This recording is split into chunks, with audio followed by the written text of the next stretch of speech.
नमस्कार दोस्तों, आप लोगों का सृष्टि आईक्यू चैनल में बहुत बहुत स्वागत है। मैं सुनील शर्मा आज से जो है कि कंप्यूटर की कक्षा प्रारंभ कर रहा हूं और ये कक्षा जितने कंपटीशन देने वाले बच्चे हैं उनके लिए काफ़ी महत्वपूर्ण होगी। और ये इस तरह से कक्षाएं चलाई जाएगी कि जो भी कंपटीशन की एग्जाम में जो है कि कंप्यूटर का जो क्वेश्चन बनता है उसके लिए काफ़ी इम्पोर्टेंट होगा और उसी को ध्यान में रख के हम जो है कि कक्षाएँ चला रहे हैं। और जान लेते हैं कि ये कक्षा किसके किसके लिए इम्पोर्टेंट होगी। तो थोड़ा सा इसका इंट्रोडक्शन दे देते हैं कि जैसे कि यूपीपीसीएस के एग्जाम में भी कंप्यूटर से क्वेश्चन बनता है। आरओ हो गया, नेट हो गया, जेआरएफ हो गया, इलाहाबाद हाई कोर्ट में जो है कि आरओ हो गया, फिर चाहे कंप्यूटर असिस्टेंट हो गया, यूपी पुलिस में हो गया, फिर रेलवे में हो गया, बैंक में हो गया, एसएससी में हो गया, यूपी ट्रिपल एससी में हो गया, जूनियर असिस्टेंट में हो गया। एक तरह से देखा जाए तो ये चीज़ें कॉमन हो गई है। अब जो है कि एक कंप्यूटर एक सिलेबस के रूप में अनिवार्य हो गया है किसी भी एग्जाम में, और इससे क्वेश्चन एक दो किसी किसी में तो 10 20 50 भी क्वेश्चन आ रहे हैं। जैसे कि यूपीपीसीएल की वैकेंसी में 50 क्वेश्चन आते हैं। इलाहाबाद हाई कोर्ट के आरओ में भी 20-25 क्वेश्चन आते हैं कंप्यूटर से। तो इसलिए कंप्यूटर को हम लोगों को अच्छे ढंग से पढ़ना है और एक क्लास उसी के हिसाब से चलाई जाएगी। तो सबसे पहले हम लोग जान लेते हैं, आज जो है कि एक परिचय इंट्रोडक्शन का क्लास है कंप्यूटर के बारे में, तो उसी को हम लोग शुरू करते हैं। जान लेते हैं कंप्यूटर क्या होता है।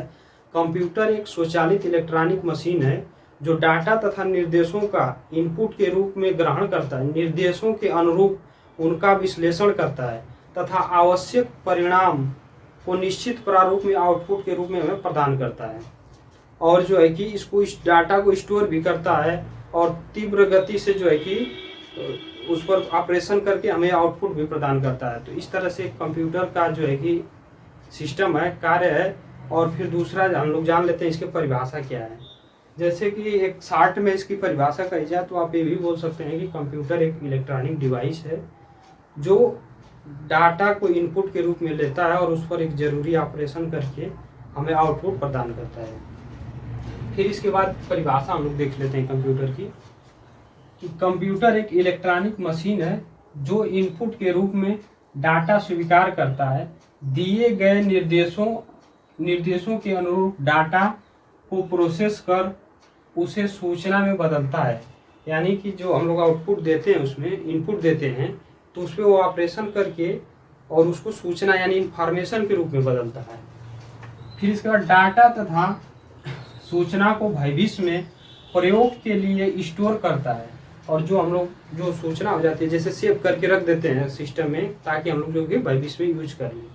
फिर इसके बाद प्रोसेस किए गए परिणामों को आवश्यकता अनुसार आउटपुट के रूप में निर्गत भी करता है। आउटपुट के जैसे कि आप चाहें तो जो है कि डेस्कटॉप के माध्यम से जो है कि सॉफ्ट कॉपी के रूप में जो है कि आउटपुट ले लें, या जो है कि प्रिंटर के माध्यम से हार्ड कॉपी के माध्यम से आउटपुट ले लें, इस तरह से।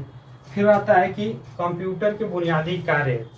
कंप्यूटर के कुछ बुनियादी कार्य हैं जैसे कि डाटा को इनपुट के रूप में स्वीकार करना, डाटा को दिए गए निर्देशों के अनुसार प्रोसेस कर सूचना के रूप में बदलना। अभी बताएं यहाँ परिभाषा में कि जब हम लोग डेटा को इनपुट के रूप में देते हैं तब तक वो डेटा रहता है, लेकिन जब उस पर ऑपरेशन हो जाता है यानी प्रोसेस करके सिस्टम जब आउटपुट देता है तो उसको जब उसके बाद वो इंफॉर्मेशन में बदल जाता है यानी सूचना बन जाता है। डाटा और सूचना को भविष्य में उपयोग के लिए स्टोर भी करता है, यानी कि सेव करके हम लोग स्टोर करते हैं। फिर जो है कि सूचना का विश्लेषण कर आउटपुट के रूप में निर्गत करना, उस पर ऑपरेशन करके आउटपुट के रूप में हमें प्रदान करता है। एक छोटा सा ग्राफ बनाए हैं जो कि सिस्टम ऑपरेशन किस विधि से करता है उसके बारे में। जैसे कि हम लोग जो है कि प्रोसेसर है, सिस्टम है, और मान लीजिए कि कीबोर्ड के माध्यम से हम डेटा को इंटर करा दिए, इनपुट हो गया डेटा। ये प्रोसेस की इनपुट होने के बाद फिर हम निर्देश देते हैं तो ये प्रोसेस करके आउटपुट देता है। ये कंप्यूटर की कार्य प्रणाली है। फिर इसके बाद हम कंप्यूटर के जान लेते हैं कि कंप्यूटर की उत्पत्ति किस तरह से हुई है। तो यहाँ दिया है कि कंप्यूटर शब्द की उत्पत्ति ग्रीक भाषा के कंप्यूट शब्द से हुई है जिसका अर्थ है गणना करना। कंप्यूटर की उत्पत्ति जो है कि ग्रीक भाषा के कंप्यूट शब्द से हुई है जिसका अर्थ होता है गणना करना।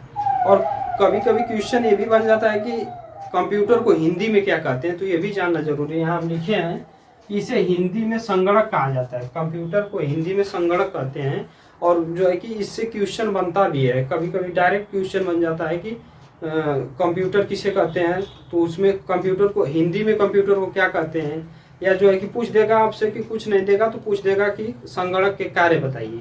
तो आप जब संगणक के कार्य बताएंगे तो उसमें 3-4 ऑप्शन कंप्यूटर से रिलेटेड देगा, एक अलग दे देगा।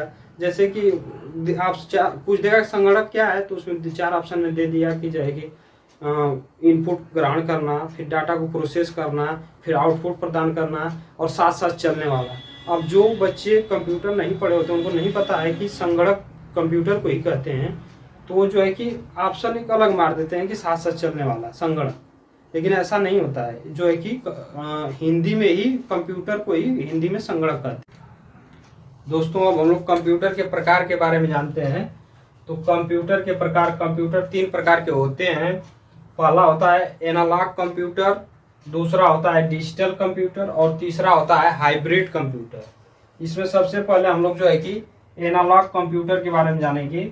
एनालॉग कंप्यूटर में डाटा ट्रांसमिशन एक सीधी रेखा में होता है, यानी कि जब डेटा का जो ट्रांसफर होता है, जो डेटा सेंड किया जाता है, एक सीधी रेखा में जाता है और जो है कि सीधी रेखा में जाता है।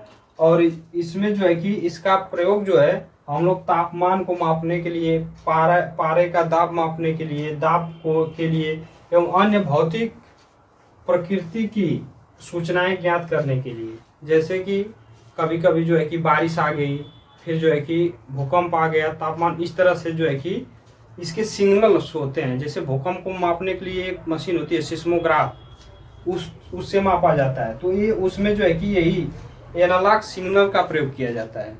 दूसरा होता है डिजिटल कंप्यूटर।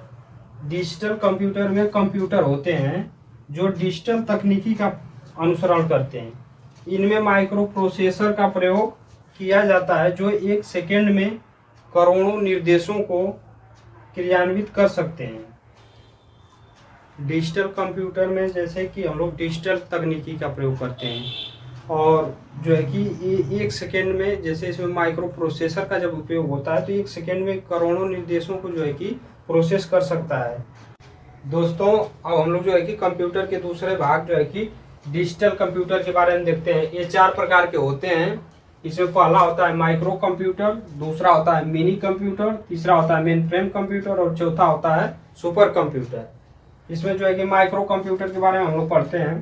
यह सर्वाधिक छोटा कंप्यूटर होता है जिसमें ALU और CPU एक ही चिप पर लगे होते हैं। यानी कि ALU का मतलब होता है अरिथमेटिक लॉजिक यूनिट और CPU का मतलब होता है सेंट्रल प्रोसेसिंग यूनिट। यानी ये दोनों एक ही चिप पर लगे होते हैं ताकि ये काफ़ी छोटे हो जाते हैं। और जितने हम लोग पर्सनल कंप्यूटर में लैपटॉप PC वगैरह जो भी अपने घर के यूज के लिए हम लोग यूज करते हैं, ज़्यादातर यही होते हैं, माइक्रो कंप्यूटर होते हैं। फिर दूसरा देखते हैं हम लोग मिनी कंप्यूटर। ये जो है कि माइक्रो कंप्यूटर से अधिक क्षमतावान होते हैं और एक समय में कई प्रयोक्ताओं के उपयोग में आ सकते हैं। ये जो है कि मिनी कंप्यूटर जो होते हैं इससे माइक्रो कंप्यूटर से अधिक क्षमतावान होते हैं और एक समय में कई यूजरों को प्रयोग में आ सकते हैं, प्रयोग के लिए उपयोग किया जा सकता है। एक साथ में ही कई यूजर जो इसका प्रयोग कर सकते हैं। तीसरा है मेन फ्रेम कंप्यूटर। ये अति उच्च क्षमता भंडारण वाले बहुत बड़े आकार के कंप्यूटर होते हैं और ये डाटा की बड़ी मात्रा को तेजी से संसाधित कर सकते हैं। इनका उपयोग बैंकों, बड़ी कंपनियों एवं सरकारी विभागों में होते हैं। दोस्तों ये जो मेन फ्रेम कंप्यूटर होता है ये अति उच्च भंडारण क्षमता के कंप्यूटर होते हैं और इनका उपयोग जो है कि इसमें जैसे कि सरकारी विभागों में, बैंकों में, बहुत बड़ी बड़ी कंपनियों में इनका उपयोग किया जाता है मेन फ्रेम कंप्यूटर का। और सबसे हाईवी कंप्यूटर जो हम लोग का होता है, चौथा कंप्यूटर है, यानी डिजिटल कंप्यूटर का चौथा भाग है सुपर कंप्यूटर। इसको देखते हैं हम लोग। सुपर कंप्यूटर यह कंप्यूटर तेज गति एवं अत्यधिक संग्रह क्षमता वाले होते हैं। यानी कि ये कंप्यूटर बहुत ही तेज गति और अत्यधिक क्षमता वाले होते हैं और इनका आकार काफ़ी बड़ा होता है। भारत का पहला सुपर कंप्यूटर परम 10,000 है। जो भारत का पहला सुपर कंप्यूटर बना था वो परम 10,000 है और ये काफ़ी बड़े होते हैं सुपर कंप्यूटर। जैसे कि इस समय तो रैंकिंग भी होती है सुपर कंप्यूटरों की, जो कि कुछ चुनिंदा देशों के पास जो है कि सुपर कंप्यूटर होता है। इस समय फिलहाल जापान के पास सबसे तेज गति का सुपर कंप्यूटर। कंप्यूटर के तीसरे प्रकार के बारे में हम लोग जानते हैं। कंप्यूटर का तीसरा प्रकार है हाइब्रिड कंप्यूटर, और इसकी परिभाषा हम लोग जान लेते हैं कि इस प्रकार के कंप्यूटर में एनालॉग एवं डिजिटल कंप्यूटर दोनों ही विशेषताओं का मिश्रण होता है। यानी कि पहला हम लोगों ने पढ़ा एनालॉग कंप्यूटर, दूसरा डिजिटल कंप्यूटर, और हाइब्रिड का मतलब जानते हैं मिक्सचर। तो इसमें जो है कि एनालॉग और डिजिटल दोनों का ही मिश्रण होता है। हाइब्रिड कंप्यूटर का सबसे अधिक प्रयोग चिकित्सा के क्षेत्र में होता है, जैसे ईसीजी मशीन। हाइब्रिड कंप्यूटर का प्रयोग ज़्यादातर जो है कि चिकित्सा के क्षेत्र में होता है, क्योंकि इसमें दोनों सिग्नल होते हैं, एनालॉग भी और डिजिटल भी। एनालॉग सीधा चलता है, डिजिटल का जो है कि अप डाउन होकर चलता है। तो इसका दोनों क्षेत्रों में जो है कि इसका प्रयोग, दोनों का जो है कि प्रयोग इसमें होता है। और ईसीजी मशीन कभी कभी आप देखते होते हैं, जब पेशेंट के हृदय से रिलेटेड कोई दिक्कत होती है तो उसमें ईसीजी मशीन में देखा जाता है, टीवी में हम लोग देखते हैं कि पिक्चर में दिखाते हैं सब, जब ऊपर नीचे करता है तब तक आदमी चलता है, उसका मतलब सांसें चलती रहती हैं। जब देखते हैं टू टू टू करते हैं तो सीधी लाइन हो जाती है, मतलब आदमी गया, एक्सपायर हो गया। तो ईसीजी मशीन में ही जो है कि हाइब्रिड कंप्यूटर का उपयोग किया जाता है। और ईसीजी का फुल फॉर्म होता है इलेक्ट्रोकार्डियोलॉजी ग्राफ। तो दोस्तों आज के लिए इस क्लास में हम लोग इतना ही रहने देते हैं। जो है कि कंप्यूटर का हम लोगों ने परिभाषा जाना, उसका कितने प्रकार हैं, और सभी प्रकारों के बारे में हम लोग अच्छे ढंग से जाने हैं। अब आगे की क्लास में हम लोग जानेंगे कि कंप्यूटर के प्रयोग कहाँ कहाँ होते हैं, इसके नुकसान क्या है, फायदा क्या है। और आज के लिए इतना ही रहने देते हैं, तब तक के लिए धन्यवाद।